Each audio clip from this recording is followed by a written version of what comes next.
안녕하세요. 무성보리시입니다. 오늘이 벌써 목요일이네요. 시간이 굉장히 빠르게 잘 가는 것 같습니다. 코스닥 시장은 약간 힘이 빠진 모습이에요. 21선 회복해서 21선 위에서 주가가 머물고 있는데 이렇게 강하게 양봉으로 치고 나가지는 못하고 있어요.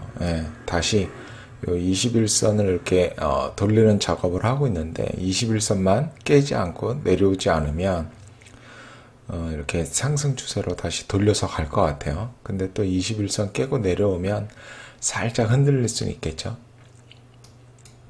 그래서 제가 봤을 때는 상승 추세로 갈 확률이 굉장히 높다, 그렇게 판단이 되어집니다. 그리고 코스피는 완전히 다른 모습을 보여주고 있죠. 코스피는 전고점을 뚫어버렸어요. 그냥 여기를, 그쵸? 전고점을 뚫고 오늘 조정 나오는데 이렇게 전고점 뚫는 날에는 거래량이 더 늘진 않았는데 그 전에 이렇게 거래량이 늘면서 전고를 뚫는 모습을 보여줘서 나쁘지 않습니다. 괜찮은 것 같아요. 그래서 코스피하고 코스닥하고 그 디커플링으로 움직이고 있는데 어차피 같이 갈 거라고 생각을 하고, 외국인이 최근에 들어오고 있죠. 지금 코스피 같은 경우는 하나, 둘, 셋, 넷, 다 6일 연속 순매수를 이어가고 있습니다. 코스닥은 그러진 않아요. 코스닥은 샀다 팔았다 하는데 코스피는 순매수를 이어나가고 있는데 왜 그러는지는 알 수는 없죠. 그들 하나하나 만나서 물어볼 수는 없으니까. 그렇지만 이제 하나 이렇게 그 시장 지표 중에 환율을 보면 지금 환율이 계속 우하향하고 있죠. 환율이 이렇게 떨어질 때는 외국인의 매수세가 들어옵니다. 저도 처음에는 잘 이해를 못했는데 이제 이게 그거죠. 환율이 떨어지면은 더 불리해지는 것 같잖아요. 왜 그러냐면 1,000원에 1달러였는데, 그쵸? 지금은 1111원에 1달러죠. 근데 이게 이제 900원에 1달러로 이렇게 가는 중에 외국인의 매수가 들어온다 이거예요. 이제 이게 왜 그러냐면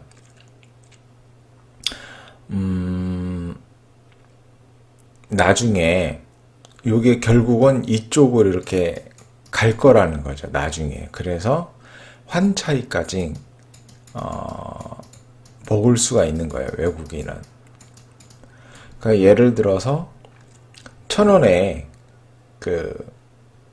샀다고 쳐봐요. 1,000원, 900원 이렇게 샀다고 쳐봐요. 그 다음에 이걸 가지고 1,000원, 2달러 가지고 그러면 1,000원하고 900원이니까 이제 1,900원이 있겠죠. 지금 현재 2달러로 교환해서. 그래서 이거를 예를 들어서 1,900원짜리 주식을 샀다고 쳐요. 그래서 물론 이제 외국인이 허접한 거를 사진 않으니까 1,900원이 2,500원이 됐다. 예를 들어서 2,500원이 됐다. 그러면은 여기서 일단은 차익이 나고, 그리고 이게 이제 원화 가치가 강세가 되어서 계속 떨어지면은 내가 평균 환율이 950원이었는데 예를 들어서 850원까지 떨어졌다. 그럼 여기서 환차익까지 생기는 거죠. 원래는 1,000원에 1달러였는데 850원에 1달러로 바꿔주니까. 그래서 이럴 때는 이렇게 달러가 떨어질 때는, 달러가 떨어지는 게 아니고 원화가 강세, 환율이 하락할 때는 외국인이 들어온다. 그러한 논리가 있어요. 이게 항상 맞는 건지 아닌 건지는 모르겠는데 하여튼 그렇습니다. 그래서 오히려 원화가 강세일 때 외국인 매수가 들어온다. 그렇게 일단 이해하고 있는 게 좋습니다. 그리고 달러는 무지하게 풀고 있기 때문에 원화 강세가 자연스럽게 나타날 수밖에 없죠. 우리나라는 원화를 뭐 무한정 찍어내면 안 되니까. 그래서 시장이 이렇게 상승 추세로 다시 방향을 잡았다. 그러면은 우리가 저번에도 한번 말씀드렸지만 이제 이거를 봐야 되는 거죠. 증권주를. 그래서 이제 오늘은 시장이 약간 조정을 해서 그렇지만 어제 삼성증권 같은 경우도 어제 이렇게 거래량 나오고 양봉 세웠고, NH투자증권도 거래량 나오고 양봉 세우고, 메리츠도 마찬가지고, 현대차 다 똑같죠. 키움증권, 한국금융지주, 미래에셋테오, 유진, 이제 중소형주는 거래가 이제 덜 나오니까 DB금융투자 이렇게, 교보증권도 싸죠. 굉장히 싸니까 이렇게 터졌습니다. 아주 차트는 예쁜 모습이에요. 그래서 증권주 중에서 마음에 들고 뭐 싼 걸 찾든지, 아니면 배당을 많이 주는 걸 찾든지, 아니면은 이익이 많이 증가하는 걸 찾든지 해서 이렇게 조정 시마다 매수 들어가는 게 좋지 않을까, 그런 생각이 듭니다. 그래서 증권주는 이렇게 시장이 다시 상승 추세로 바뀌었기 때문에, 상승 추세로 바뀌면은 당연히 거래량이 증가하겠죠. 앞으로 거래량이 증가하면 거래대금이 증가하고, 그러면 증권사의 이익이 늘어날 테고, 그러면 주가 또한 상승할 것이다. 이러한 논리를 가지고 상승 추세 중에 조정시마다 분할 매수 이렇게 따라가서 모아가는 전략으로 가면 나쁘지 않다. 그런 생각을 좀 해봅니다. 그리고 이거는 제가 지금 뭐 정리하고 있는데, 정리가 뭐 다 끝난 건 아닙니다. 정리가 다 끝난 건 아닌데, 기업명은 오스템 임플란트예요. 오스템 임플란트로 임플란트 전문 제조하는 기업이죠. 그래서 이렇게 분기 실적을 보면 지금 3분기에 거의 3년 만에 최대 매출액을 찍었고, 영업이익도 이전과는 다른 모습을 보여주고 있습니다. 거의 뭐 연 1,000억 가까운 영업이익을 만들어내고 있는 게 보이죠. 뭐 앞으로 4분기, 내년 1분기 어떻게 될지 잘 모르겠지만, 그리고 매출액도 증가하고 영업이익은 더 크게 증가하는 영업 레버리지 효과가 증가하고 있습니다. 그래서 좀 좋게 보이더라고요. 근데 이제 몇몇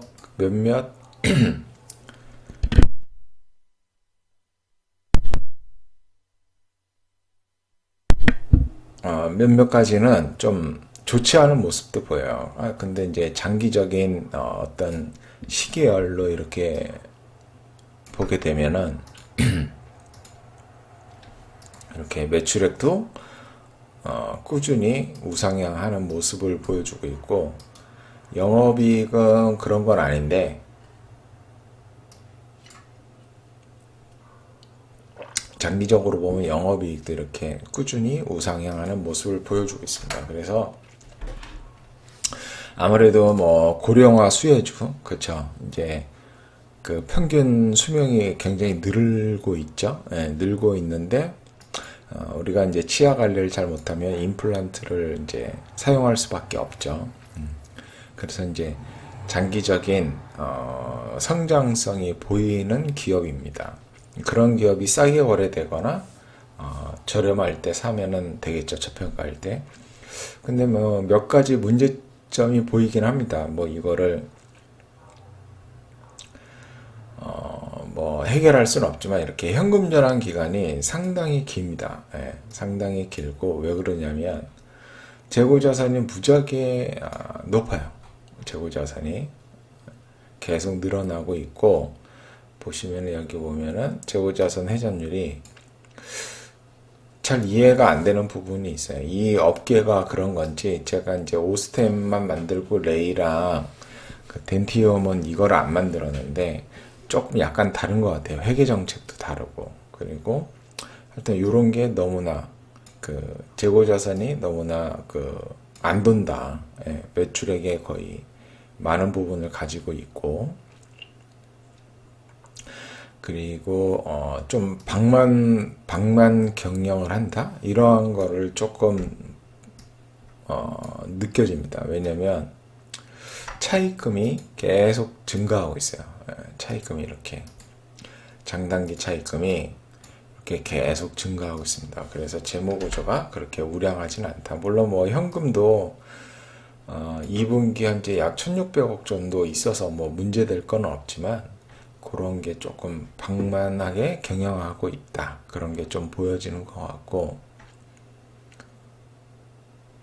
그리고 뭐 영업현금 흐름합 2019년까지 하면은 3,329억인데 순이익합이 3,000억 정도 됩니다. 그래서 현금 흐름에는 크게 문제는 없는 것 같아요. 그리고 어떤 이 기업의 수익성을 보면 이제 ROIC를 보면 되는데, 이거는 뭐 나쁘지는 않죠. 이렇게 보시면은 잘못했네요. 이게 아니고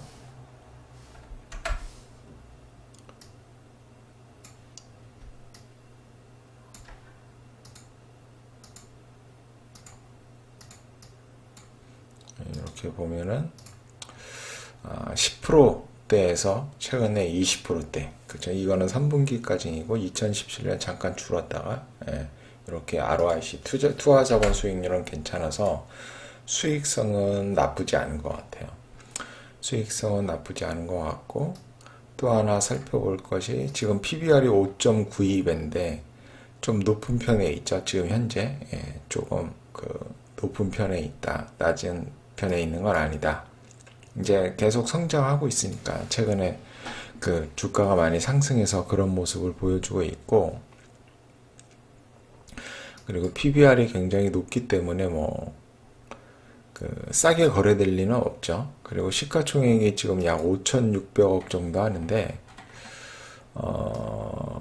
3분기 누적 영업이익이 500억이니까 뭐 그렇게 비싸다?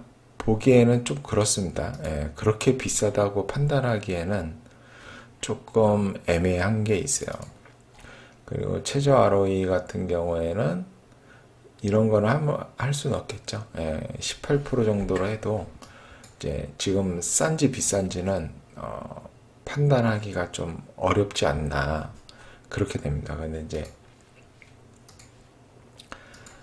그나마 조금 다행스러운 거는 차트가 보면 그래도 최근 몇 년 새 하나, 둘, 셋, 넷, 다, 6, 7년 정도로 했을 때는 거의 바닥 부분, 이쪽에서는 이제 높지만 한 6, 7년 정도 보면은 바닥에서 약간 상승한 상태이고, 최근에 보시면 최근에 바닥을 만들고 지금 상승 중에 있죠. 주봉으로 보면 이 의미 있는 이 고점을 돌파했죠. 요런 점을 요런 점을 돌파해서, 그리고 돌파하고 있는데 주봉상 거래량도 늘어나고 있고, 그래서 좋은 모습을 보여주고 있습니다. 차트로는. 그러니까 차트로는 높지 않은 수준, 바닥 수준에 있고 최근에 거래량이 나오면서 상승 추세를 보여주고 있다. 그리고 좋은 거는 3분기 실적이 최대 실적을 찍었다. 영업이익도 2분기 연속 좋은 모습을 보여주고 있고, 그래서 그러한 어떤 성장성 이런 걸로 봤을 때는 조금 매력적으로 보입니다. 매력적으로 보이는데 이제 조금 안타까운 게 뭐냐면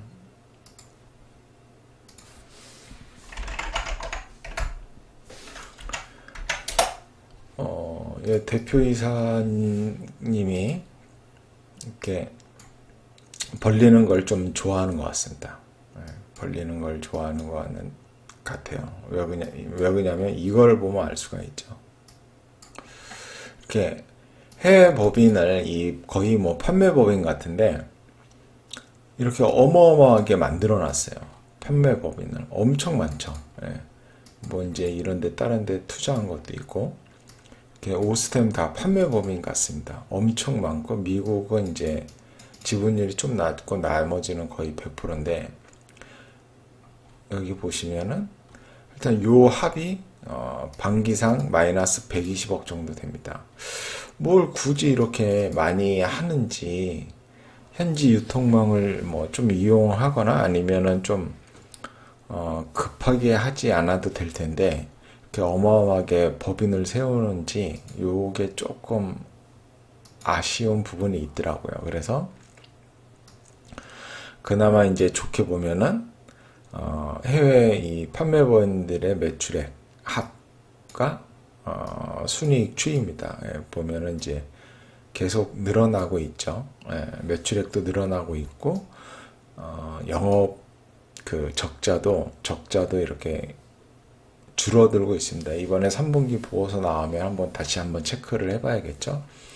그리고 좀 매출액이 300억 이상 되는 지역을 4개 정도 나오더라고요. 그래서 이제 러시아 수익성이 별로 안 좋죠. 300억 정도 찌는데 왜냐면 광동이 이렇게 300억이 안 되는 매출액으로도 이익을 뽑아내는데 여기서는 못 뽑아내요.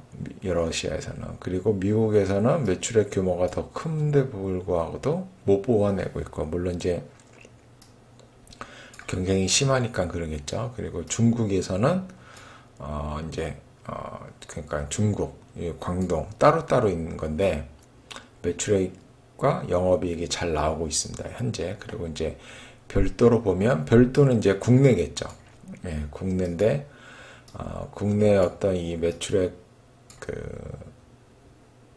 추이를 보더라도 계속 증가하고 있고 이익도 계속 꾸준히 만들어내고 있습니다. 그래서 이제 별도 이렇게 매출액 별도 부분으로 보면은 매출액이 늘고 영업이익도 계속 늘고 있습니다. 근데 연결로는 매출액은 느는데 영업이익은 줄고 있죠. 그러니까 이쪽에서 적자를 보고 있는 거죠. 근데 최근에 적자폭이 계속 줄어들고 있다. 적자폭이 계속 줄어들고 있고 매출액은 늘고 있기 때문에 앞으로 좀 어떤 그 성장의 포텐셜을 가지고 있다고 볼 수가 있죠. 그리고 국내에서 이렇게 벌어들이고 있으니까 해외 쪽으로 이렇게 공격적으로 투자를 또 할 수 있는 거죠. 공격적으로 좀 투자를 할 수가 있는 거고 그래서 그런 거는 또 좋게 볼 수 있습니다. 그런 거는 좀 좋게 볼 수 있고 이렇게 분기 이익이 증가하고 있는 추세고 뭐 투자자본 수익률이라든가 그런 거는 나쁘지 않고 다만 이제 PBR이 굉장히 높다는 단점 그리고 5,600억 정도인데 앞으로 만약에 계속 성장을 한다 그러면 영업이익을 거의 뭐 1,000억 정도를 찍을 수가 있죠. 왜냐면 이제 요 수익성이 유지된다면 계속 성장이 되고 요 수익성이 유지가 된다면 최소 영업이익을 1,000억을 찍을 수가 있는 거죠. 그러면은 올라서 이렇게 됐구나. 예. 영업이익 1,000억에 시가총액 6,700억이면 그렇게 비싼 건 아니거든요. 영업이익 1,000억에 뭐 조 이상 거래되는 기업들이 상당히 많이 있으니까. 그리고 덴티움도 실적 발표가 있었는데 덴티움도 이렇게 QOQ로 이익이 매출액이 증가했고 영업이익도 또한 증가했고 YOY로도 증가를 했습니다. 그래서 덴티움도 수익성이 좀 개선되는 모습을 보여주고 있고 레이는 아직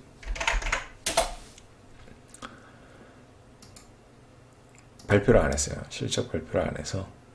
그리고 차트를 보면 오스템 이렇게 급등했고 덴티움도 마찬가지로 최근에 바닥을 잡고 상승 추세로 이렇게 방향을 바꿨어요. 거래량이 나오면서 이렇게 양봉이 터지고 레이도 마찬가지로 거래량이 나오면서 양봉이 나오고 근데 레이는 이제 돌리려면 좀 힘들고 오스템하고 그 덴티움은 좀 쉽겠죠. 오스템은 이제 완전히 돌린 거고 덴티움은 이제 돌리려고 준비하는 것 같습니다. 그래서 조금 관심 종목으로 이렇게 한번 오스템 임플란트도 보는 게 좋지 않을까. 좋습니다. 저는 현재 이 종목을 가지고 있습니다. 이날 사고 오늘도 조금 샀습니다. 예. 오늘 조정 나오면 음봉 조정 나오면 사야지 하고 있었거든요. 예. 그래서 뭐 조정 나오면 뭐 떨어져 봐야 뭐 여기까지 떨어질 거니까 그냥 분할 매수로 이렇게 따라가면 이렇게 조정 갔다 이렇게 다시 갈 확률이 높겠죠. 예. 그 기업이 죽지만 않는다면 실적이. 그래서 오늘은 오스템 임플란트에 대해서 간단히 말씀드렸는데 좀 이렇게 리스크도 있고 그런 것 같아요. 주식이 좀 리스크도 있고 어떤 성장의 모습도 보여주고 있고 그런 거 그런 기업 같아요. 오스템 임플란트가.